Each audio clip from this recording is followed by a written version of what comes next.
Hello tout le monde, bienvenue à nouveau sur ma chaîne. On se retrouve pour une nouvelle vidéo et aujourd'hui on va parler de quelque chose que beaucoup de maquilleuses professionnelles comme amatrices négligent beaucoup.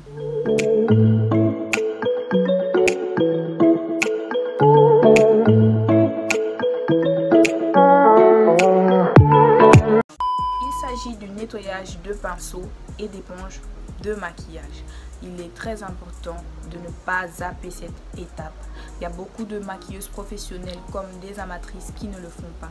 Même si vous ne maquillez pas d'autres personnes, que les pinceaux sont uniquement à vous, vous devez forcément nettoyer vos pinceaux au moins une fois dans la semaine ou deux fois. Tout dépend de votre fréquence de maquillage. Donc pour celles qui font du maquillage leur métier, il est important de dissocier vos propres pinceaux à maquillage et les pinceaux que vous utilisez sur vos clients, parce que tout d'abord vous n'avez pas le même type de peau et aussi vous n'avez pas utilisé les mêmes produits. Donc si vous mélangez vos pinceaux, vous allez vous transmettre des bactéries et si vous ne les nettoyez pas, ensuite vous allez favoriser la prolifération de ces derniers là et ça peut vous créer après des boutons, des taches, des allergies. Vous n'allez pas comprendre ce qui se passe, mais c'est tout simplement parce que vous mélangez vos pinceaux personnels avec ceux de vos clientes. Donc pour vous les maquilleuses professionnelles, il est important aussi de laver vos pinceaux après avoir maquillé chaque cliente, parce que celle qui va venir c'est la même chose. L'autre cliente qui va venir n'a pas le même type de peau que la précédente et après la personne que vous allez maquiller va vous dire voilà, j'ai eu des boutons après, c'est sûrement le fond de teint que j'ai utilisé, alors que non, peut-être c'est tout simplement les pinceaux parce que vous avez mélangé les pinceaux. Et tous ces conseils valent aussi pour les éponges à maquillage, et ça c'est même encore pire que le pinceau parce que souvent on doit les mouiller, donc ça retient de l'eau et avec la bactérie en plus, ça va vraiment créer un amas de bactéries et tout ça va tout simplement vous gâcher la peau du visage. Donc moi franchement, comme vous pouvez le voir, j'ai pas de problème de peau, hein. J'ai vraiment pas normalement de problème de peau. Mon seul problème ce sont mes poils incarnés, parce que je tire les poils à la pince à épiler et après je fais pas de soins pour éviter la repousse, la mauvaise repousse. Mais là je suis une certaine routine, donc d'ici peu, si ça marche, je vous partagerai ça. Donc sans plus tarder, je vous laisse avec la suite de la vidéo et on se dit à très prochainement. Pour le nettoyage des pinceaux, on a cette chance là qu'il y a toujours des chercheurs, des penseurs qui sont là pour nous faciliter la vie et qui nous créent des petites merveilles. Donc je vous présente ce petit appareil là. On l'appelle le Clean and Dry Brush. C'est un petit appareil qui nous aide à nettoyer les pinceaux et à les sécher directement. Ah, il n'y a pas de pile.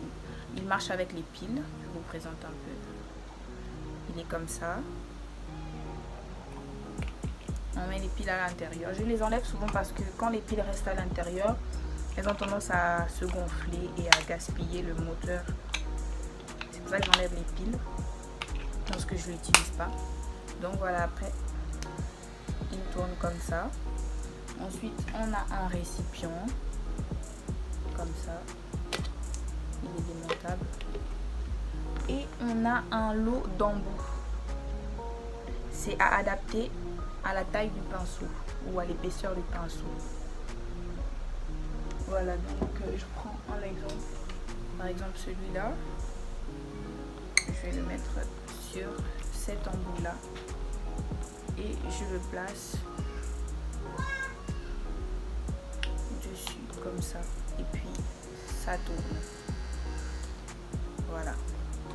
Pour celles qui n'en ont pas, vous pouvez le faire comme à l'ancienne avec ce nettoyeur de brosse. Donc il fonctionne comment? En tout cas je vais vous montrer, mais c'est juste un alternative si vous n'avez pas le Clean and Dry Brush, vous pouvez utiliser ça. Ce Clean and Dry Brush, je l'ai eu chez Owali Beauty, c'était en cadeau, mais vous pouvez le commander et le recevoir, je sais pas dans combien de temps, mais vous savez déjà. Je vous mettrai le lien en barre de description et vous pourrez entrer en contact avec elle pour connaître le prix et dans combien de temps vous pourrez l'avoir. Pour le nettoyage des pinceaux, je commence toujours par utiliser une lingette pour bébé. Je prends le pinceau et je frotte pour enlever l'excès de poudre ou de produit en tout cas qui se trouve dessus. Voilà, je fais un peu le tour de tous les pinceaux.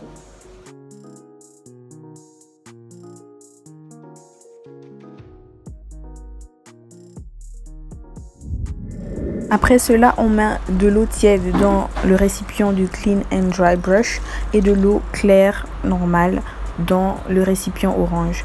On ajoute un petit peu de gel. Moi, j'utilise du gel pour bébé parce qu'il y a moins de produits chimiques à l'intérieur. Et ensuite, on commence par plonger le pinceau dans le récipient comme vous le voyez là. Une fois que ça a nettoyé, on rince dans le récipient orange et je reviens maintenant pour sécher. Je le laisse un peu plus haut comme ça pour qu'il sèche directement le pinceau. Et là, nous pouvons déjà voir la différence. Je répète l'opération, je choisis un embout, je le place sur le moteur du Clean and Dry. Je le plonge dans le premier récipient. Ça peut prendre un peu plus de temps pour les gros pinceaux, donc il faut insister. Ensuite, on le rince et on fait sécher.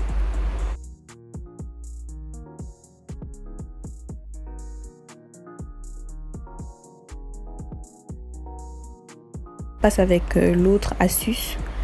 Je plonge premièrement le pinceau dans le récipient qui contient le liquide nettoyant et ensuite on va frotter comme vous le voyez là. On insiste bien. Moi je le fais plus pour les pinceaux avec lesquels je mets le rouge à lèvres ou les fonds de teint compacts parce qu'ils sont plus difficiles à nettoyer. Il y a plus de produits incrustés à l'intérieur. J'ai oublié aussi de vous dire, j'ai ajouté un peu d'eau de javel dans le premier récipient. Il va nous permettre de tuer les bactéries aussi. Si vous avez l'alcool, tant mieux. On n'hésite pas à répéter l'opération et à changer l'eau si elle devient trop sale.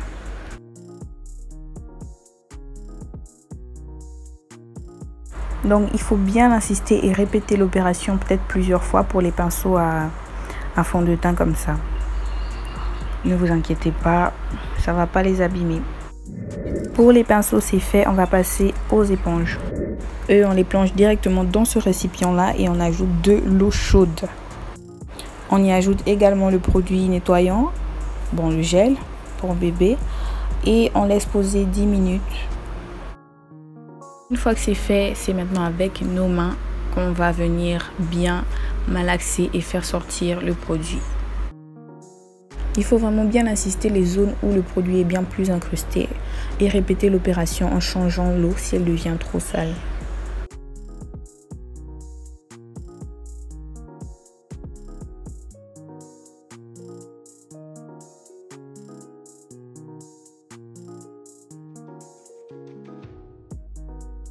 Et voilà la raison pour laquelle il ne faut jamais tarder à laver ces éponges parce que là le fond de teint est un peu plus incrusté à l'intérieur. Ça m'a donné beaucoup plus de travail. Donc j'ai dû rajouter du produit, remettre de l'eau chaude, laisser poser et vraiment revenir maintenant frotter. Surtout n'utilisez pas le deuxième outil pour les brosses. J'ai essayé et regardez comment ça m'a bousillé l'éponge. Surtout ne le faites pas. Lorsque vous les mouillez, ça vous permet aussi de voir lesquels sont les vrais, lesquels sont les faux. Parce qu'une vraie éponge à maquillage doit gonfler. Et là, les deux qui étaient les plus sales avaient du mal à gonfler parce que il y avait trop de produits incrustés. Mais là, c'est bon. Donc, on rince bien. Il ne faut plus qu'il y ait de mousse. S'il y a toujours de la mousse, on répète l'opération. Donc une fois que tout est bien propre, on lave tout, même les récipients. On peut maintenant aller déposer nos outils à sécher au soleil. Donc les pinceaux normalement ils sont déjà secs, mais j'aime bien les laisser au soleil pour que les bactéries meurent bien. Pour que les éponges sèchent bien de tous les côtés au courant de la journée, il faut vérifier et les tourner. Nous sommes arrivés au terme de cette vidéo. Comme je vous le disais, ne tardez pas à laver vos pinceaux et surtout les éponges parce qu'elles retiennent les produits et après c'est difficile de les nettoyer. La vidéo vous a plu et on se dit à une très prochaine. Bisous les gars.